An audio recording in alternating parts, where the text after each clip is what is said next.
Get a mentor. Find a mentor. Look for a mentor. Mentor others. How many of you have been told to get a mentor during your career? Here's a question I have for you. How many of you have been told to find a sponsor? This is Breaking Ladders podcast, and we're going to talk today about the difference between a mentor and a sponsor. And this is a sneaky way to get around having to climb up the ladder to find a different way in your career to break through. My name is Katie Ostrico, and I'm the host of Breaking Ladders. So let's talk about what is a mentor first. So a good mentor looks like this. They're usually in a more senior position than you.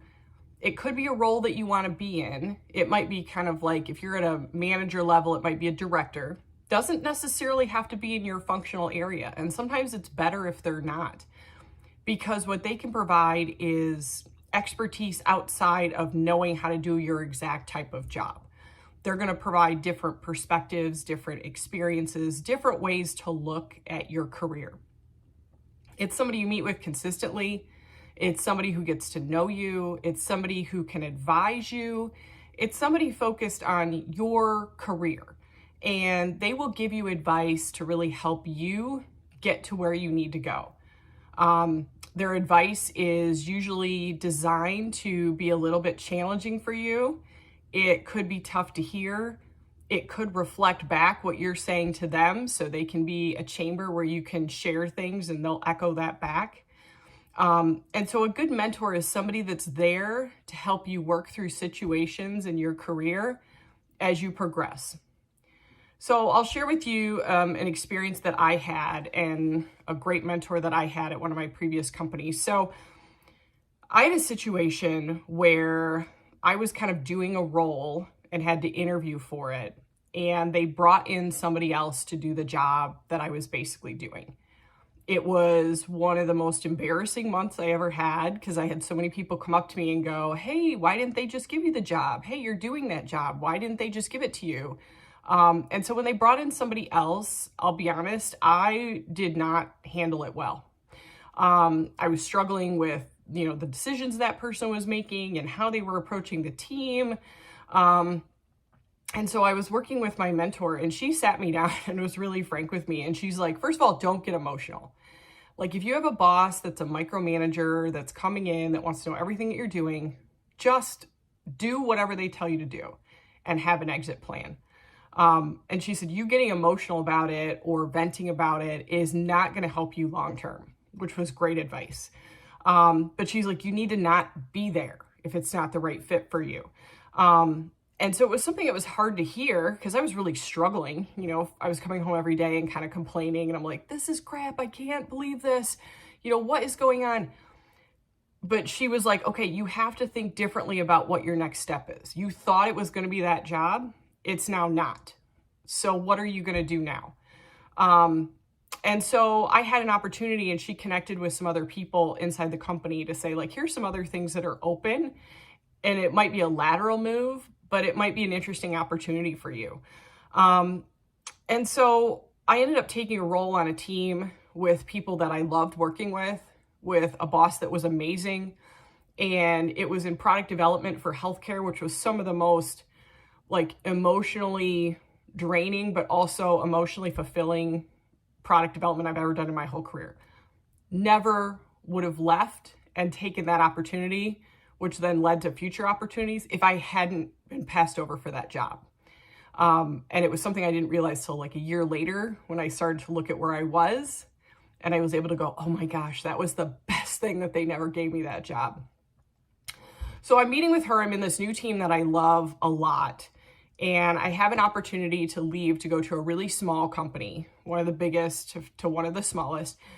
But I had the opportunity to lead a team. They needed a director of product management and product development to come in kind of from scratch. They were rebooting the company from this era, and they needed somebody. And I was really struggling, not because of the opportunity. I was struggling because I really liked the team and the work I was doing. But I also knew that I was kind of capped out. on where I would go inside this organization.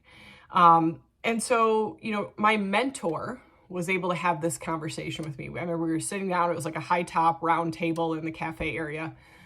And she was able to disconnect herself from the organization and say, okay, let's talk about this. Where do you see yourself in a year? What do you want to be doing? Where do you want to be sitting? And I said, I really want to be leading a team. Good, bad, or otherwise, I want to take a shot, see if I can do this thing. And she's like, then you got to go. And so to me, that's a mentor. They're able to put aside their own feelings. They're able to put aside what's going on with the company and focus on helping me make a really good decision for my career and work through, the things that I was struggling with. That's a mentor. Here's a sponsor. Sponsor is something very different. Sponsors are rarely talked about. So anytime somebody says find a mentor, if they don't also mention sponsors, it means they're not aware of it, they don't understand it, or they've never had that experience, or they don't want to tell you that secret, which I'm happy to tell you that secret. I didn't know it was a thing. I had no idea that there were sponsors out there until it happened to me. So to be fair, this was like way down in my career that I'm like, holy crap, what is this? Because this is something way different than a mentor. So a sponsor advocates for you when you're not in the room with people making hiring decisions. They will go and advocate to other people and go, you need to bring this person into this role. They are vouching for you. They will vouch for you if you're not 100% ready. So we talked about this idea of potential in those executive meetings in a previous podcast. They're the ones communicating your potential. So they're the ones in the room that'll say, you need to put this person in this role. They're not ready, but they have the potential, and I will help them get there, and you can help them get there, and it's going to be amazing. If you ever look around and say, how did this person get into that role? I don't understand it. They're not ready. I don't know what was going on. I don't know how they had the experience to get there. They have a sponsor. Okay. It does tend to be gender specific, unfortunately, because a lot of these have to come from a very senior position. And at a lot of companies, senior positions are still predominantly held by men. Now, in my company, we're split 50-50 at the executive level, which is like super rare, men and women. But just know that men tend to form these relationships and they will sponsor and advocate for people that they know because they have to go in and make the case for that person.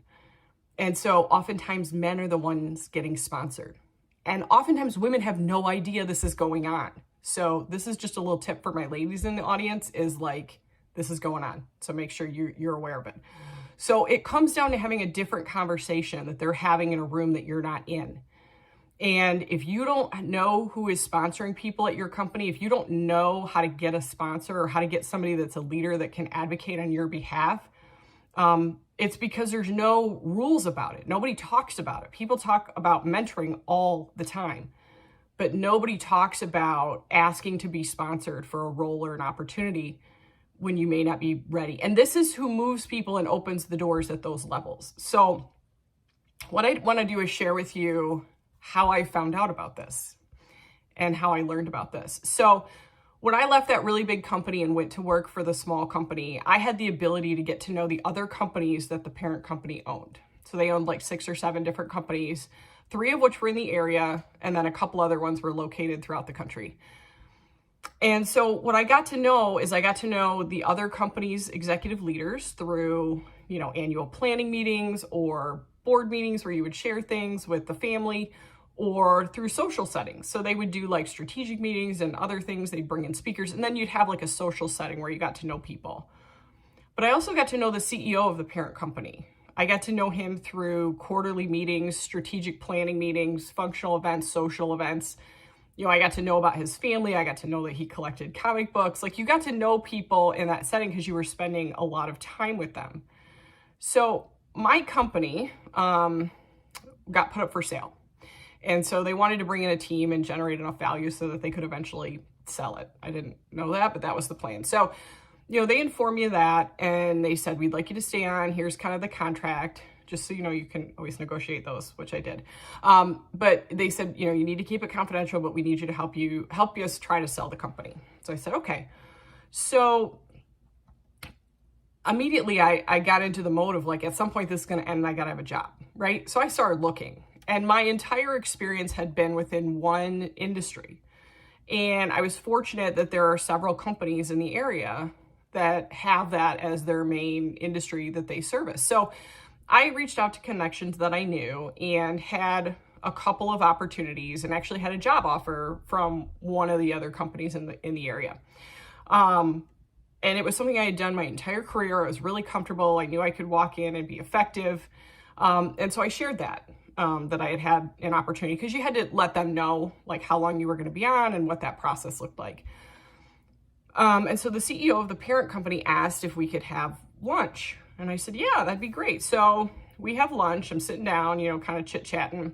And he asked what I was going to do next. And I said that I'd had this offer with a company, talked to him about the organization, talked to him about the opportunity. And this is where I found out what a sponsor is. So he said that he reached out to the other two companies that they own in the area, and both of them wanted me to come work there. So he had reached out to two separate companies that parent company owned, that had gotten to know me through presentations, through other activities, and reached out to them without talking to me, because he knew I had to look for a job. I mean, it wasn't a surprise, but reached out to them, and they both wanted me to come work there. So we started having a conversation. So I said, okay, like, talk to me about, what it is. So one was in automotive and one was in conveyor belts, like way outside of anything I had ever done before, any expertise I'd have.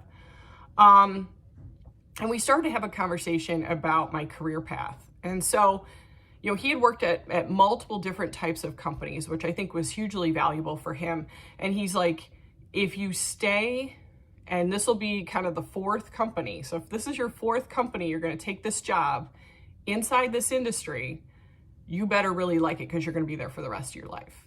The opportunity to leave after this is going to be really limited, because this is all you're going to know. And he said, if it were me, I would take an opportunity to get experience outside of my industry and outside of my functional area. So manage a department where you have no experience whatsoever. Because he's like, that's going to demonstrate your leadership capabilities. And it was tough, because going in where you know a lot of the things, where you know the players, where you know the categories, where you know the products, and you can go in and immediately be effective, there's a lot of confidence to that. And to go in and go, not only do I not know the industry, I don't know the players, I don't know the team, I don't even know the department or how I would do this, I don't know the technology, I don't know the lingo, I don't know anything, is where you play into that risk level, right? What's your risk level? How many chances are you willing to take? And so I thought about it, and I said, okay, I'm going to ask you this one question, because this tends to be my approach, good, bad, or otherwise. I said, what company could use the most help of the two? And he said, one of the companies could use your help. He's like, they're going through kind of a restructure of their leadership team. We brought in a new president. He's like, he's wanting to do things differently. I think it's a great opportunity. I think you'd be a really good fit. Go talk to the team. So have you ever had a non-interview interview? They're really weird. It's where you go in and have a conversation, and the goal is really just to not like vomit on yourself during the interview. It's really where you get to know them. So you go in almost interviewing them for the role as much as they're interviewing you, to go, are these people I'd want to work with? Is this a company I can help?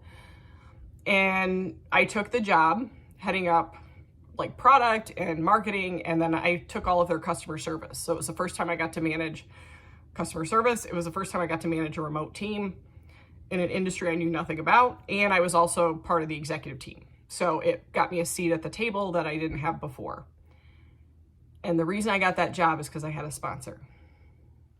It was not something that I would have seen. I don't even think they were posting for it. I don't know what that approach would have looked like.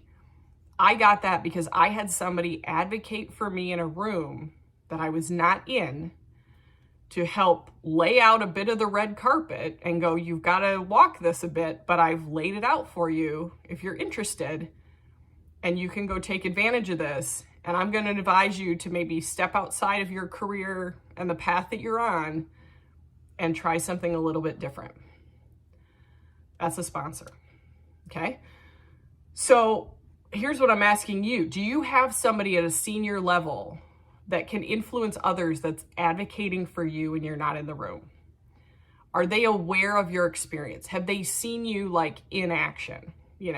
Have they seen you in your role? Have they seen you trying to do things in the organization that other people aren't doing? Have you ever asked somebody to sponsor you for an opportunity? So if you want to get into like middle management or senior management, have you asked anybody inside the company to say, would you be willing to advocate for me? Would you sponsor me if a role like this comes up? And ask those questions. And if they're not sure, say, how do I get to know you better? How do you get to know me better? So that you can see if I'm the right fit for these roles and really get to know if there's an opportunity for me. I didn't know to even ask for that because I didn't know that this person existed. Now, looking back, I'm like, oh, I totally should have seen this, like, obviously. But I didn't. And so I didn't ask because I didn't even know it was a thing. But now you know sponsors are a thing. So now you can ask. So one of the things that, happens is when I'm talking to a room of women specifically. So I'll go and give talks for women specifically in our industry a lot because it's a building products, construction industry, which tends to be heavily dominated by men, although that is changing.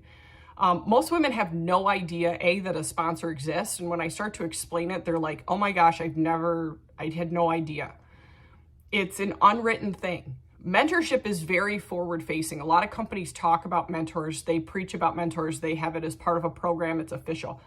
Sponsorship is never talked about. It's unwritten. It's behind the scenes.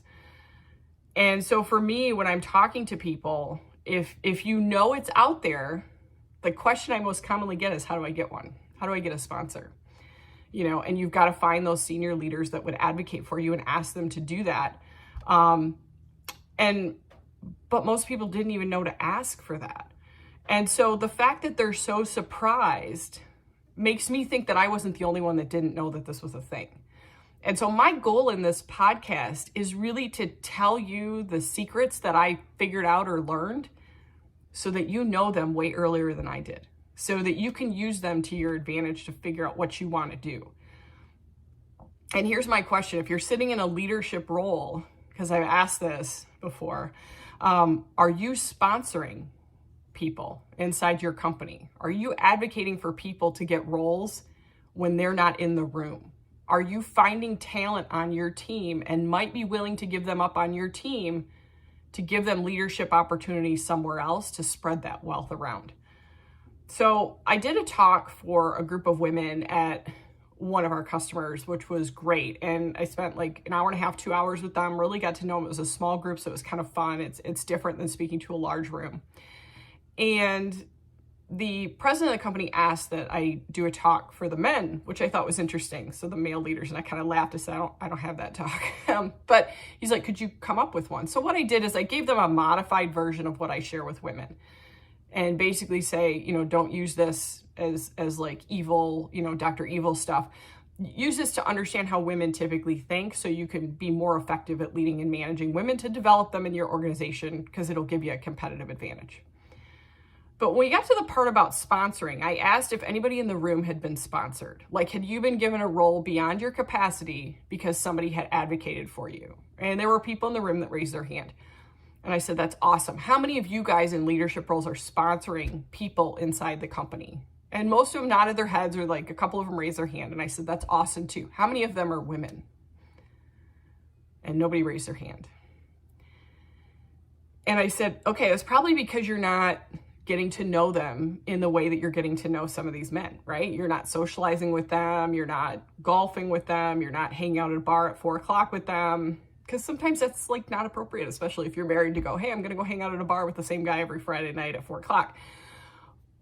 And so one of them was like, okay, how do I get to know like women if I can't do that? How do I advocate for them? And I said, just get to know them. Like, find other ways. Do lunches, have one-on-ones in your office. Find ways to get to know them. Be purposeful about it, because you want to make sure that you're advocating for talent regardless of gender, regardless of age, regardless of any other factors that could impact that. You want good talent So you've got to be able to find out where that talent is inside the organization. And I don't know if it was an eye-opener. I don't know if it'll change behavior, but it's this idea of like, if I'm not sponsoring any women, I shouldn't be surprised if there are no women in leadership, right? And it's being purposeful about finding that talent and cultivating it. And if you're in that senior role, making sure you're advocating for people that can take those chances, even if they're not ready, because you're going to sponsor them and give them that opportunity. So, you've got to know who the influencers are inside your company and who could influence the role that you want them. So you've got to let them know who you are, what you do, and where you want to go. Oftentimes this is like couched in like this sea of, poetry and lyrics, and I'm not actually going to tell you it. It's like, no, I really want to get to a senior level in the company. I want to understand how to do that. I would love for you to help me do that. And if there are opportunities that give me experiences along the way to get me there, I want to take a shot at those. Would you be willing to help me figure this out and even advocate for me to get there?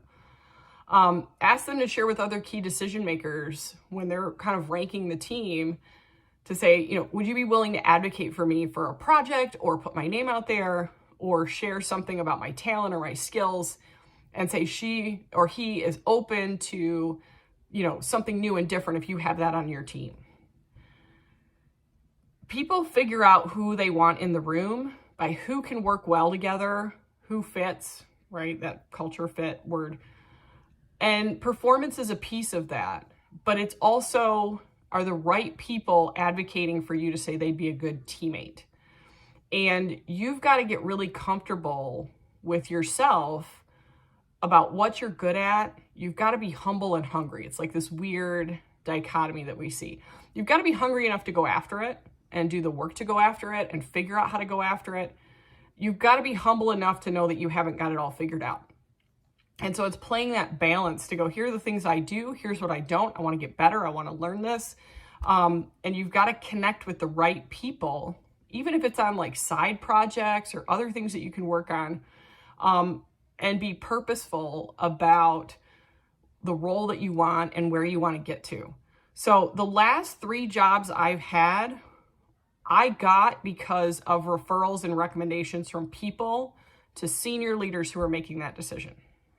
I didn't get any of them by applying for anything online. I didn't fill out a LinkedIn job description. I didn't fill out an Indeed job application. It was all referred by people who were like, I think you're the right person. I want you in this role. And then, can you do this? Are you capable of this? And so as we think about this idea of sponsors and mentors are great.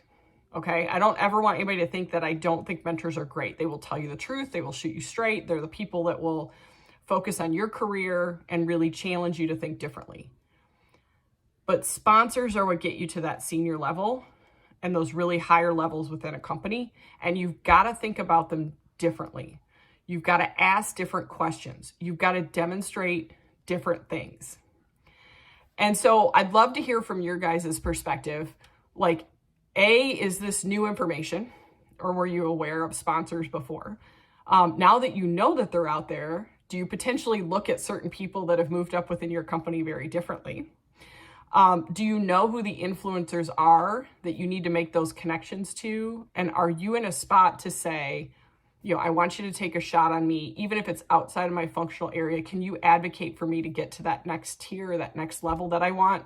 And find those people that can sponsor you for those opportunities. So I'd love to know, how this connects with you, what you think about this concept. If it's new to you, because it was new to me when I found out, if you want to share and connect on Facebook, Instagram, LinkedIn at Breaking Ladders, you can email me directly at breakingladders2@gmail.com. I'd love to get into these secrets. I'd love to share these things that I uncovered, mostly accidentally. So I don't want you to think I purposely uncovered any of these. But I want to share these with you so you can think differently about your career and your path. And I'm excited to know what you think. I'll connect with you again soon.